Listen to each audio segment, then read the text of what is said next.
Hey guys, and welcome back to this channel. In this video, I'll be showing you guys how you can disable read receipts on X so that when you have read a DM on X, people won't know you've read it.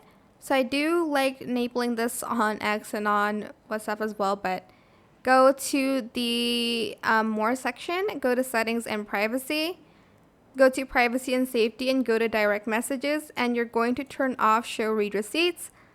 So if you turn it on, it will let people you're messaging with know when you've seen their messages. Read receipts are not shown on message requests, but I do like turning it off. That's how you can disable read receipts on X. I hope it was helpful for you guys. Don't forget to like, comment, share, and also subscribe to this channel if you haven't done that already.